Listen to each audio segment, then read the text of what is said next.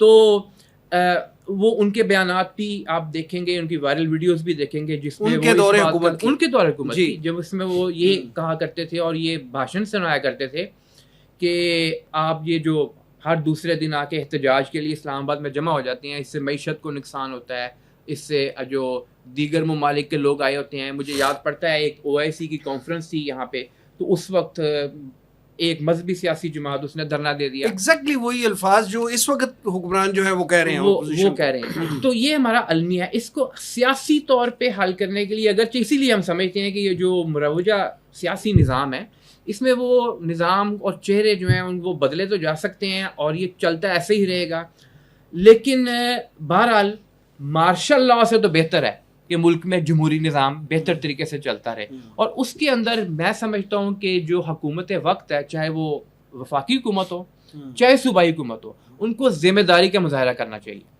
اور کسی بھی بڑی پارٹی چاہے وہ اپوزیشن کی ہو، اپوزیشن کی بڑی پارٹی بھی ذمہ داری کا مظاہرہ کرے۔ جو ابھی سابقہ خاتون اول کا ایک بیان ہم سب نے سنا، جو ایک دوست برادر اسلامی ملک کے بارے میں انہوں نے دے دیا، برادر اسلامی ملک کے حوالے سے، جو بڑے قریبی عزیز بھی ہیں، قریبی بھی ہیں، اور یہ کہ ہمارے معاشی والے سے بھی مدد کر رہے ہیں اس وقت بہت زیادہ ہمیں۔ انہوں نے جس ٹیلی فون کال کا حوالہ دیا جنرل باجوہ نے، اس کو کہا کہ یہ 100% غلط بات۔ جی، اب جنرل باجوہ پہ میں یقین نہیں کرتا، جنرل باجوہ کی بہت ساری ایسی باتیں تھیں جو اپنے دور میں وہ کہا کرتے تھے اور بعد میں غلط ثابت ہوئی، لیکن اصولی طور پہ یہ ایسی بات ہے جو کرنے والی نہیں ہے۔ تمام سٹیک ہولڈرز کو، ہمارا تو مشورہ ہی ہے، تمام سٹیک ہولڈرز کو جو اگر وہ جمہوری طرز حکومت کے اندر رہ رہے ہیں، اس وقت چل رہے ہیں، ایک پارلیمنٹ نظام کے تحت چل رہے ہیں، تو وہ پھر طرز عمل اور رویہ بھی اپنا وہی والا اپنائیں۔ خورشید انجم صاحب یہ فرمائیے کہ پی ٹی آئی نے فائنل کال کے لیے جو 4 مطالبات دیے تھے، جس میں صرف ٹاپ پہ جو تھا وہ عمران خان کی رہائی تھا، پھر اپنے جو کارکنان ان کے پکڑے گئے ہوئے ہیں ان کی رہائی کی بات تھی، 26ویں آئین میں ترمیم کے خاتمے کی بات تھی، پھر مینڈیٹ ان کا جو چوری ہوا ہے اس کی وہ کہہ رہے ہیں کہ جی وہ ہمیں واپس دیا جائے۔ تو یہ چاروں مطالبات جو تھے آپ کی نظر میں، کیا یہ اس فائنل کال کے لیے یہ جائز اور منطقی مطالبات تھا، اور اس کے لیے سڑکوں پہ اس طرح آنا اور اس طرح آگے احتجاج کرنا، لوگوں کی زندگی عجیب بنانا، یہ کیا درست اور آئینی طریقہ کار ہے؟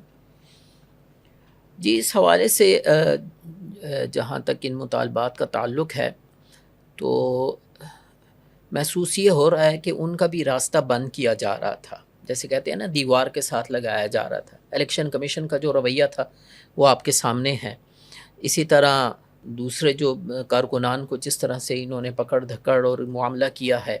اب یہی دیکھ لیجئے کہ ابھی بھی بات آئی تھی کہ جو ابھی انہوں نے یہ گورننس تو نہیں ہے، یہ تو جبر کا معاملہ ہے، پکڑ دھکڑ، اور اس طرح سے پورا ملک جو ہے ایک طرح سے انہوں نے بند کر دیا تھا۔ زیادہ سے زیادہ تو یہی تھا کہ آپ پنڈی اسلام آباد اس کو زیادہ سے زیادہ کرتے، اگرچہ وہ بھی نہیں بند تھا، پہلے بھی ہوتے رہے ہیں، JUI نے کیا ہے، وہاں پر اسلام آباد میں کیا ہے، اوپن تھا بالکل ایک معاملہ۔ اسی طرح پیپلز پارٹی، مسلم لیگ، مریم صاحبہ جا کر کرتی رہی ہیں، بلاول صاحب جاتے رہے ہیں، مولانا فضل الرحمان صاحب، تو وہاں جو ہے اوپن تھا اور وہ اپنے مطالبات سلیکٹڈ وزیر اعظم اس کو ہٹاؤ، ٹھیک ہے، یہ بات ہوتی تھی ان کی.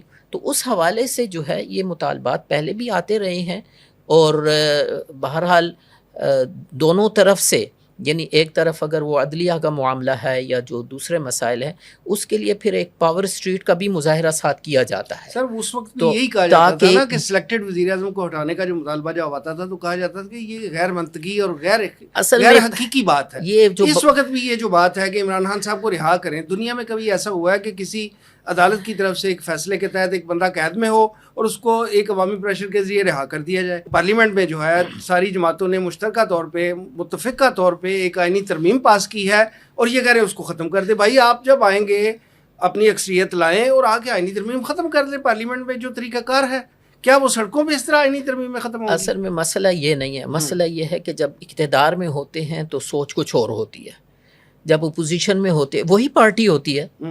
رضا الحق صاحب نے حوالہ جات بھی دیے ہیں. ہمیشہ وہی رہے گا نا جو ایکچوئل ہے. مطلب یہ کہ مطالبات ہوتا تو بدلتے رہتے ہیں، وہ حکومت میں ہوں گے اور ہوں گے، ادھر ہوں گے اور ہوں گے، لیکن طریقہ کار تو وہی رہے گا جو ہونا چاہیے. تو میں نے سوال جو یہی کیا کہ یہ مطالبات جائز اور منطقی تھے یا نہیں؟ میں تو یہ کہا ہے نا کہ کسی حد تک یہ جائز بنتے ہیں، کیونکہ ان کے راستے بند کر دیے گئے تھے، ایک طرح سے ان کو دیوار کے ساتھ لگایا جا رہا تھا. اس حوالے سے پھر وہ ظاہر ہے کہ ایک نتیجہ نکلتا ہے اس کا کہ اب کچھ کرنا ہی پڑے گا، اس کے علاوہ حل نہیں ہے. 190 ملین پاؤنڈ کا جو کیس ہے، 35 سے زیادہ جو ہے اس کے لیے ڈیٹس فکس ہو چکی ہیں، اب وہاں پہ پیش نہیں ہو رہے اور پھر کہیں جی راستے بند ہو گئے. وہ عدالت میں پیش ہوں، اپنا کیس پلیڈ کریں، دیکھیں جو بے گناہ ثابت ہوں اور اب 26ویں آئینی ترمیم کہاں سے آئی ہے؟ یہ جو جس طرح سے ان کا مینڈیٹ چوری کیا گیا ہے، فارم 45 اور فارم 47، یہ جس طرح سے ایک مذہق خیز قسم کے ہمارے ملک میں ایک چیز بن گئی ہے، تو یہی چیز تو یہی تو چیز ہے نا کہ اس کے نتیجے میں جب چیز آتی ہے سامنے تو پھر ظاہر ہے کہ پھر یہی مسائل پھر آگے بڑھتے ہیں نا. یہ تو اس کا حل ہی یہی تھا کہ ایک صاف شفاف قسم کا الیکشن ہوتا، جس کا جو حق ہے وہ ملتا. جس طرح سے مینڈیٹ چوری کیا گیا ہے اس کا نتیجہ تو پھر یہ نکلے گا. اچھا جناب، جماعت اسلامی کے نائب امیر پروفیسر ابراہیم صاحب ہمارے ساتھ لائن پہ موجود ہیں. آئیے اس موضوع پہ ان سے بھی بات کرتے ہیں. پروفیسر صاحب السلام علیکم. وعلیکم السلام ورحمۃ اللہ وبرکاتہ. سر، قرم ایجنسی میں جو حالات واقعات ہیں اس پہ ہم ڈسکشن کر رہے ہیں، تو آپ کی ماہرانہ رائے ہم جاننا چاہتے ہیں. یہ فرمائیے کہ یہ علاقہ چونکہ 3 اطراف سے افغانستان سے گھرا ہوا ہے، آپ کے خیال میں کیا یہ ممکن ہے کہ اس علاقے میں کافی عرصے سے جاری شیعہ سنی تنازع کو ہوا دینے کے لیے یہ ظالمانہ کارروائیاں جو وہاں پہ ہو رہی ہیں یہ دہشت گردوں نے کی ہوں اور یہ ان کا شاخسانہ ہو؟ یعنی یہ افغانستان سے گرا ہوا ہے 2 اطراف سے، 3 اطراف تو نہیں ہے، 2 اطراف ہیں. اور لیکن یہ بس بدقسمتی ہے کہ یہاں پہ شیعہ اور سنی بھی ہیں، اور پھر یہ بھی بدقسمتی ہے کہ یہ دونوں فرقے جو ہیں پٹھان بھی ہیں، اور پٹھانوں کی آپس میں دشمنیاں جس طرح سخت ہوتی ہیں، اور دشمنی کی کوئی بھی وجہ ہو، کوئی بھی سبب ہو، لیکن وہ فرقہ وارانہ صورت اختیار کر لیتی ہے، اور پھر دونوں طرف سے جہالت کا مظاہرہ بھی ہوتا ہے. اور اس میں لڑائی میں پھر کوئی اعتدال پہ قائم نہیں رہتا، اور توازن کو بیٹھتے ہیں، اور اس کے بعد پھر بے شمار موقعوں پہ زیادتیاں ہوئی ہیں، اور اس لیے مسئلہ بڑا پیچیدہ اور گنجلک صورت اختیار کر گیا ہے. اللہ سے ہم دعا کرتے ہیں کہ اللہ تعالیٰ دونوں فریقین، دونوں فرقوں کے دلوں میں نرمی پیدا کرے ایک دوسرے کے لیے، اور برداشت کا ماحول ہوگا تو یہاں پہ امن قائم ہو سکتا ہے. ٹھیک ہے پروفیسر صاحب، یہ فرمائیں کہ کیا مسلمانوں کے ان 2 مسالک کے تعلق رکھنے والے جو قبائل ہیں، ان میں جو باہمی تنازعات ہیں یہ بڑے عرصے سے چل رہے ہیں، اور یہ اس میں سینکڑوں نہیں ہزاروں جانیں جو ہیں وہ ضائع ہو چکی ہیں. ہم دعا تو ضرور کریں گے، آپ بھی دعا فرمائیں، ہم بھی دعا کرتے ہیں کہ وہاں پہ دیر پا امن قائم ہو. لیکن یہ فرمائیں کہ کیا ان تنازعات کو ختم کرنے کے لیے مقامی جرگہ جو ہے یا وہاں کی دینی جماعتیں یہ جو ہیں یا پھر ملی یکجہتی کونسل جو ہے وہ اس میں اپنا رول ادا نہیں کر سکتی؟ یقیناً ملی یکجہتی کونسل رول ادا کر سکتی ہے.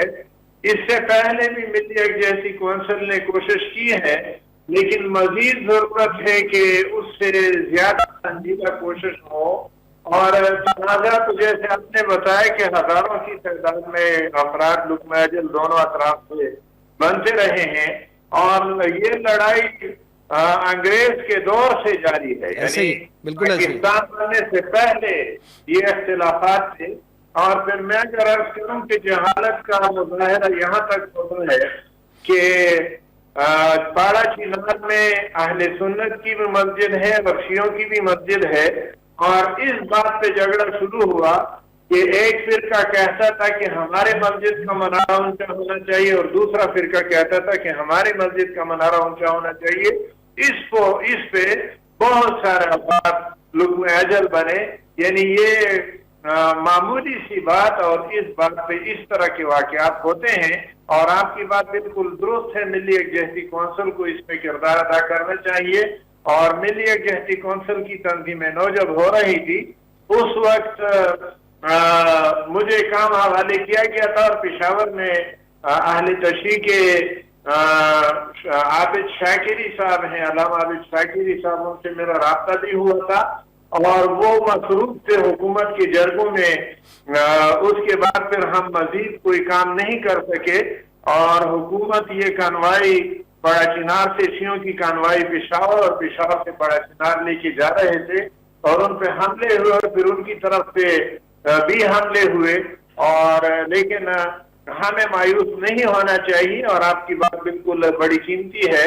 ہمیں کوشش کرنی چاہیے کہ کسی طریقے سے دونوں کو سمجھائیں اور دونوں کو اعتدال کے راستے پہ اگر ڈالا جائے تو یہاں پہ امن قائم ہو سکتا ہے. سر ایک بات یہ فرمائے، آپ نے بالکل درست فرمایا کہ وہ 3 اطراف سے نہیں ہے، 2 اطراف سے ہے. چونکہ وہ گولائی کی شیپ میں ہے، وہ وہاں کا بارڈر جو ہے، وہ ایریا جو ہے، تو وہ ایسا ہی لگتا ہے. لیکن ایک طرف پاکستان کا حصہ تو ایک طرف ہے نا، تو ہم نے اس لیے کہا کہ 3 اطراف میں ہے.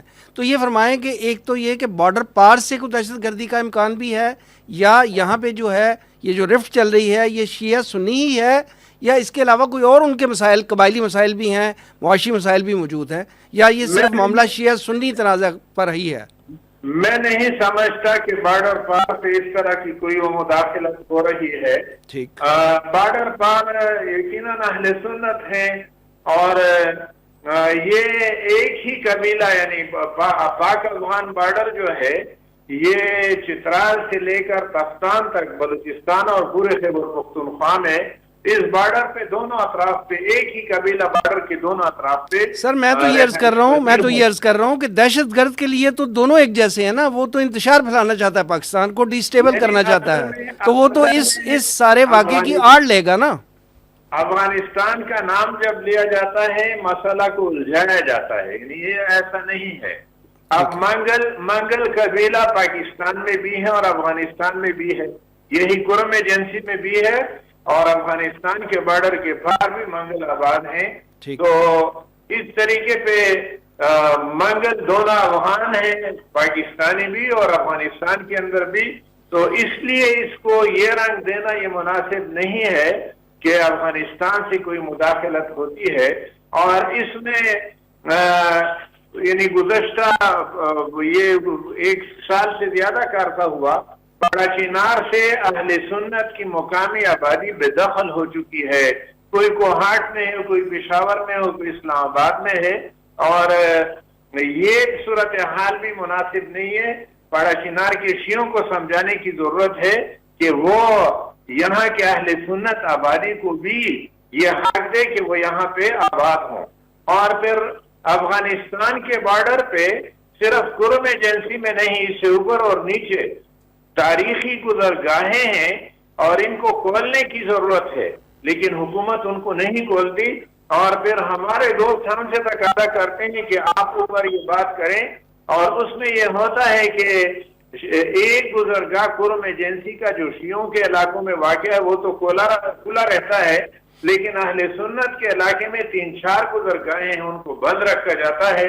تو اس لیے اور یہ پھر ملی یکجہتی کونسل میں ایک شیعہ دوست نے مجھے اس کا جواب دیا جب میں نے اس میں بات رکھی کہ اس سے اسلحہ آتا ہے. اب اسلحہ تو شیعہ علاقے میں بھی آ سکتا ہے, تو اور اسلحہ وہ کہیں سے بھی پہنچ سکتا ہے. تو اس لیے ان گزرگاہوں کو اگر کھولا جائے اور کاروبار لوگ کرتے رہیں تو وہ بھی امن کا ایک ضامن ثابت ہو سکتا ہے. ٹھیک ہے پروفیسر ابراہیم صاحب, ہمیں وقت دینے کے لیے بہت بہت شکریہ آپ کا. اچھا جناب, پریس کلب زیرہ کرم کے وائس پریزیڈنٹ اور سینئر صحافی جناب دلدار حسین صاحب اس وقت ہمارے ساتھ ہیں اور وہاں پہ موجود ہیں. آئیے اس حوالے سے جو ہے ان سے بھی بات کرتے ہیں اور حالات و واقعات جانتے ہیں. جناب یہ فرمائیے گا کہ آپ اس وقت ضلع کرم میں موجود ہیں اور قومی نشریاتی ادارے کے لیے بھی رپورٹنگ کرتے ہیں. یہ فرمائیں کہ علاقے کی اس وقت کی تازہ ترین صورتحال کیا ہے؟ کرم ایجنسی کی موجودہ صورتحال کے بارے میں کچھ بتاتا چلوں. اس سے پہلے کہ میں اس کا بیک گراؤنڈ ابھی بیان کروں, پس پردہ جو محرکات تھے اس کے بارے میں بھی تھوڑا سا بتانا چاہتا ہوں. میں بتاتا چلوں کہ یہ جنگ شیعہ سنی فسادات جو موجودہ صورتحال کے تنازل میں 1938 سے لے کے 2024 تک یہ وقت پہ سے ہوتے رہے. 1938 میں جنگی ہوئی ہے, 1961 میں ہوا ہے, 1982 میں ہوا ہے, 1996 میں ہوا ہے, 2007-8 میں ہوا ہے. ریسنٹ جو فسادات ہیں ابھی دوبارہ شروع ہو چکے ہیں. 2007 سے 3 سال تک یہ فسادات ہوتے رہے. مختلف علاقوں میں اہل تشیع اہل سنت والجماعت کو آپس میں لڑایا گیا اور ساتھ ہی اہل سنت کو پرچینار اپنی آبائی گاؤں سے بے دخل کر دیا گیا. ان کے بے شمار لوگوں کو بے درد سے قتل کر دیا گیا, شہید کر دیا گیا, یہاں تک کہ پھر مری معاہدہ طے پایا. اس مری معاہدے میں باقاعدہ طور پہ دونوں فریقین نے اپنی رضامندی سے مری معاہدہ طے پایا, لیکن ان کے باوجود مری معاہدے پر کسی فریقی نے آج تک عمل درآمد نہیں کیا. 12 اکتوبر کو مقبل قوم کا ایک کنوائی کی شکل میں کنج علیزیو کے قریب پہنچ کے شیعہ دہشت گرد تنظیم زینبین کی طرف سے اس پہ اچانک حملہ آور ہوئی اور وہاں پہ 16 معصوم بچوں اور 7 عورتوں کو شہید کر دیا گیا, جس سے ایک دفعہ پھر حالات خراب ہو گئے. حکومت وقت نے 62 افراد کا لسٹ انجمن حسینیہ کے حوالے کیا تاکہ یہ جو ملوث لوگ ہیں اس کو پکڑا جائے اور قوم پوری طور پہ اس کو پکڑ کے حکومت کے حوالے کیا جائے. کہ انجمن حسینیہ نے اپنے لوگوں کو حکومت کے حوالے کرنے سے انکاری کیا اور مسلسل انکاری ہوتا رہا, جس کے نتیجے میں نامعلوم افراد کی طرف سے 21 نومبر 2024 کو اوچت کے مقام پر دوبارہ کنوائی پہ حملہ آور ہوئی. یہ کنوائی اہل سنت والجماعت اہل تشیع پہ مشتمل تھی. وہاں سے بھی کچھ لوگوں کا ہلاکت ہوئی اور ساتھ اہل تشیع کی ہلاکت بھی ہوئی. اس میں دونوں فریقین کا تقریباً 42-43 کے قریب ہلاکت ہوئی اور یہ نامعلوم افراد آج تک نہ حکومت اس کو ٹریس کر سکے نہ علاقے کے لوگ ٹریس کر سکے. یہی وجہ ہے کہ اہل تشیع نے بغیر سوچے سمجھے منصوبے کے تحت پوری طور پہ عرفان گاؤں سے ڈائریکٹ اہل سنت والجماعت کے بگن شہر پہ حملہ آور ہوئی. وہاں پہ لوگوں کو قتل کیا, زندہ جلایا گیا, چھوٹے بچوں کو زندہ جلایا گیا, یہاں تک کہ وہ ایک فیملی ڈاکٹر فیملی تھی, ڈاکٹر طلا محمد, ان کے ساری فیملی کو یرغمال کرتے ہوئی اغوا کر کے لے گئے اور ان کے اور بندوں کو بے دردی سے شہید کر دیا گیا. اس طرح بے شمار لوگوں کو شہید کرتے ہوئی آگ لگاتے ہوئی واپس بھاگنے پہ مجبور ہو کے اہل تشیع کی گروپ زینبین اپنے ٹھکانوں پہ واپس پہنچ گئے. کل رات بھی 2 افراد ہلاک ہوئے ہے. موجودہ صورتحال ایسا ہے کہ ابھی تک ایک دوسرے پہ دونوں فریقین ایک دوسرے پہ حملہ آور ہو رہے ہیں. دلدار حسین صاحب، جیسا کہ آپ جانتے ہیں کہ ضلع کرم میں موجود قبائل کے درمیان یہ چپکلش نئی نہیں بلکہ بہت پرانی ہے، جس کے نتیجے میں اب تک سینکڑوں جانیں ضائع ہو چکی ہیں۔ آپ کے خیال میں ہماری صوبائی اور وفاقی حکومتوں کی طرف سے اتنے حساس علاقے میں ایسے سنگین مسئلے کے حل کے لیے ٹھوس اقدامات کیوں نہیں کیے گئے؟ کرم ایجنسی میں امن امان کی صورتحال روز بروز بدتر ہوتی جا رہی ہے۔ اس کا بنیادی سوچ جو ہے وہ معاہدوں پہ عمل درآمد نہیں کروایا گیا۔ حکومت کو چاہیے کہ وہ انہیں معاہدوں پہ عمل درآمد کروایا جائے اور ساتھ علاقے میں امن قائم کرنے کے لیے جگہ جگہ پہ سیکورٹی فورسز کی چوکیاں بنائی جائے۔ تو اس قسم کے حالاتوں سے اور ساتھ پڑچنار میں جو اہل سنت والجماعت کے جو آئی ڈی پیز ہیں ان کو برقرار رکھا جائے، تاکہ وہاں پہ اہل سنت والجماعت کی موجودگی کی وجہ سے باقی ماندہ علاقوں میں پوری طور پہ انشاءاللہ امن کی صورتحال روز بروز بہتر ہوتی جائے گی۔ بصورت دیگر اگر اہل تشیع اہل سنت کو وہاں پہ آئی ڈی پیز کو پڑچنار میں جگہ فراہم نہیں کرتی اور مری معاہدے پہ عمل درآمد نہیں کرتی، تو اس بنیاد پہ یہاں پہ امن و امان برقرار رکھنا حکومت کے لیے مشکلات پیدا کر سکتے ہیں۔ بس دلدار حسین صاحب، ہمیں وقت دینے کے لیے بہت بہت شکریہ۔ خورشید صاحب، پروگرام کے آخر میں یہ فرمائیں کہ اس وقت پاکستان کو جو مسائل درپیش ہیں سیاسی طور پہ، معاشی طور پہ، اور یہ سفارتی جو تنہائی سے پاکستان نکل رہا ہے، اس کے لیے تنظیم اسلامی کے پاس کیا فارمولہ ہے کہ یہ پاکستان میں ایک دیرپا مستقل امن قائم ہو اور پاکستان ترقی اور خوشحالی کی منزل کی طرف چل سکے؟ جس میں بنیادی چیز تو یہی ہے کہ دو چیزیں ہیں ہمارے سامنے، ایک ہے مارشل لا، ایک ہے جمہوریت۔ تو مارشل لا تو ظاہر ہے کہ پاکستان کے لیے زہر قاتل ہے، کبھی بھی ریکمینڈیبل نہیں۔ جی، وہ کبھی بھی ریکمینڈیبل نہیں ہے۔ مارشل لا ہمارے ہاں یہ سمجھا جاتا ہے کہ پنجاب کی حکومت ہے، اور اس سے پھر وہ عصبیت بڑھتی ہے اور پھر وہ اس کے ساتھ جو ہے ساری چیزیں آتی ہیں۔ تو جمہوریت، پاکستان خود بھی ایک جمہوری عمل کے نتیجے میں اس کا قیام ہوا ہے، ایک جو بھی قائد اعظم نے ایک تحریک چلائی ہے۔ اچھا، اس میں بنیادی یہ ہے کہ یہ جمہوری عمل جاری رہنا چاہیے۔ اس میں جو ہے نا یہ ایک جیسے بریدنگ والا معاملہ ہوتا ہے، یہ چلتا رہنا چاہیے۔ یہ پاکستان کے لیے ایک سانس کی مانند ہے کہ اس کا سانس آتا جاتا رہے، ورنہ تو پھر انسان ڈیڈ باڈی بن جاتا ہے۔ تو جمہوری عمل یہ جاری رہنا چاہیے اس ملک کے اندر، اور وہ جاری رہنا ہی نہیں، جاری یعنی وہ صاف اور شفاف بھی ہونا چاہیے۔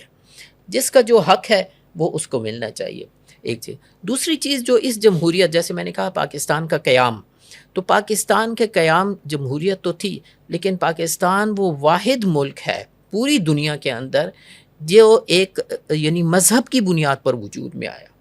آپ دیکھ لیجئے پورے یعنی عالم اسلام میں تحریکیں چلی ہیں، لیکن کہیں مذہب کا نام نہیں لیا گیا۔ وہ نیشنلزم کی بنیاد پر چلتی رہی ہیں، ٹرک نیشنلزم اور عرب نیشنلزم، لیکن ایک واحد ملک ہے جو پاکستان کا مطلب کیا، لا الہ الا اللہ کے نعرے پر وجود میں آیا۔ قائد اعظم کے اقوال دیکھ لیجئے، علامہ اقبال کے اقوال دیکھ لیجئے، قائد اعظم کے تو اتنے اقوال ہیں کہ وہ تو حد سے زیادہ ہیں۔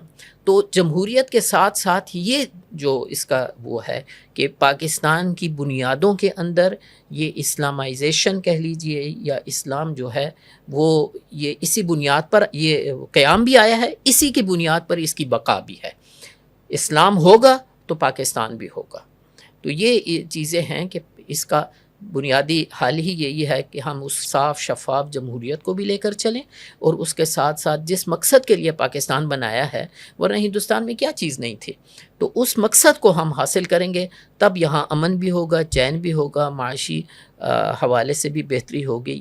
یہ دو چیزیں ہمارے سامنے بالکل واضح رہنی چاہیے۔ جیسے بانی تنظیم اسلامی فرمایا کرتے تھے کہ اسلام اگر پاکستان کا باپ ہے تو جمہوریت اس کی ماں ہے۔ تو اس طرح سے یہ دونوں چیزیں لازم و ملزوم۔ ضیاء صاحب، آپ کچھ ایڈ کرنا چاہیں؟ دیکھیے، جو جمہوریت کی بات ہے، اور حقیقت میں بالکل خورشید انجم صاحب نے بہت بہتر انداز میں اور ایک انتہائی مدلل انداز میں پورا کیس پاکستان کا ہمارے سامنے پریزنٹ کر دیا کہ مستقبل میں اس کا بہتری کی طرف جانے کا راستہ یعنی ایک روڈ میپ بتا دیں۔ روڈ میپ یہی ہے۔ ایون قیام پاکستان کے وقت جمہوری جو عمل تھا، اس کے پیچھے بھی اسلام تھا۔ نعرہ جمہوریت کا اسی وقت کامیاب ہوا پاکستان کو بنانے کے لیے جب اسلام کا تڑکا لگایا گیا. دیکھیے اب 1937 کے جو انتخابات تھے اس میں مسلمانوں کو شکست فاش ہو گئی تھی, اور یہ کیا ہو گیا 1937 سے لے کے 1940 تک 9 سال کے عرصے میں, کہ وہ یعنی کہ علاقے جن کو معلوم تھا کہ اگر کوئی علیحدہ مملکت بن بھی جاتی ہے تو ہم اس کا حصہ نہیں ہوں گے, وہاں کے مسلمانوں نے بھی مسلم لیگ کو ووٹ دیا, کیونکہ نعرہ بڑا سمپل اور سادہ اور مسلمانوں کے دل کی آواز تھی کہ مسلم ہے تو مسلم لیگ میں آ, اور پاکستان کا مطلب کیا؟ لا لا الہ الا اللہ. اس کے علاوہ بھی ریزنز تھیں, یقیناً سب مانتے ہیں اس بات کو کہ مسلمان بہرحال اگر وہاں پہ موجود رہتے ایک متحدہ ہندوستان ہوتا تو جمہوری اصولوں کے مطابق تو ہندو ہی قابض ہوتے اور معاشی میدان میں بھی مسلمانوں کو کوئی فائدہ نہ ہوتا. مسئلہ یہ ہوا کہ ہم نے ابتدا میں ہی شروع میں ہی کچھ تو پازیٹیو قدم لیے, صحیح راستے پہ چلے, قرارداد مقاصد پاس کر دی, 31 علماء کے 22 متفقہ آپ کہہ لیں کہ ان کی طرف سے جو نکات پیش کیے گئے, کیونکہ اس وقت یہ بات بہت سامنے آتی تھی کہ کہا جا رہا ہے کہ پاکستان کو ایک اسلامی ریاست بناؤ, تو کس کا اسلام لے کے آؤ گے؟ سنی کا, شیعہ کا, بریلوی کا, دیوبندی کا, حنفی کا, شافعی کا؟ تو انہوں نے اس کا بھی مدلل جواب دے دیا. سب نے مل کے, تمام مکاتب فکر کے علماء چوٹی کے جو 31 تھے, انہوں نے 22 نکات کہ یہ وہ 22 نکات ہیں, ان کے تحت پاکستان کو اسلامی ریاست بنا دیں, اور وہ اجتماعی سطح میں بنتی ہے, کیونکہ انفرادی سطح پہ تو بہرحال اپنی جگہ پہ کام ہے. 22 نکات اب فیزیبل نہیں ہے سر, وہ نکات تو روز اول سے فیزیبل ہیں. وہ جو اسلامی ریاست کو قائم کرنے کے نکات نبی کریم صلی اللہ علیہ وسلم نے پیش کیے, وہی نکات ہیں بنیادی طور پہ, جس بنیاد پہ پہلے ریاست مدینہ قائم کی گئی تھی اور اس کے بعد خلافت راشدہ چلی. وہی نکات ہیں جو آپ کو نظر آئیں گے ان سب میں, اور اس میں بنیادی طور پہ اسلام کی بالادستی کے لیے جو دینی احکامات ہیں ان کو رائج اور نافذ کیا جائے, لیکن اس کے لیے ولنگنیس بھی چاہیے, ابیلٹی بھی چاہیے, کمپیٹنس بھی چاہیے. ہمارے انفارچونیٹلی یہ معاملہ رہا ہے کہ چاہے وہ یعنی سول حکومتیں ہوں, چاہے وہ فوجی حکومتیں ہوں, نہ ولنگنیس نظر آئی اس چیز کی طرف بڑھنے کی. نام جس طرح ضیاء الحق صاحب نے بڑھا لیا اسلام کا, لیکن اقدامات سب کے سامنے ہیں. اور اگر وہ جو ہیں آپ کی سویلین حکومتیں, تو نواز شریف کے دور حکومت میں بھی بانی تنظیم اسلامی ڈاکٹر اسرار احمد رحمۃ اللہ علیہ خود چل کر ان کے گھر گئے کہ یہ سود اور سودی نظام کا خاتمہ, اور انہوں نے وعدہ بھی کیا کہ ہم مختصر مدت کے دوران یہ کر دیں گے, لیکن نہیں کیا. ابھی گزشتہ دور حکومت میں ریاست مدینہ کا نام بہت زیادہ لیا گیا, پی ٹی آئی کے چیئرمین سابقہ اور بانی عمران اسلامی خان ٹچ تک ہی محدود رہا, وہ بھی اسلامی ٹچ تک ہی محدود رہا. تو جب تک سنسیئرلی اس طرف نہیں بڑھیں گے, اور راستہ یہی ایک موجود ہے ہمارے پاس, باقی سارے ہم ویسے بھی آزما کے دیکھ چکے ہیں راستے, کہیں پہ کوئی فائدہ نہیں. رضا الحق صاحب, جناب خورشید انجم صاحب, پروگرام میں تشریف آوری کا بہت شکریہ. ناظرین, یہ تھا آج کا پروگرام. آج کے لیے اتنا ہی. ہمارے تمام سوشل میڈیا پیجز پر اس پروگرام کا فیڈ بیک ضرور دیجیے گا. آپ ہمیں ای میل بھی کر سکتے ہیں, ہمارا ایڈریس ہے media@tanzeem.org. اگلے پروگرام تک کے لیے وسیم احمد کو اجازت دیجیے. اللہ کے بعد.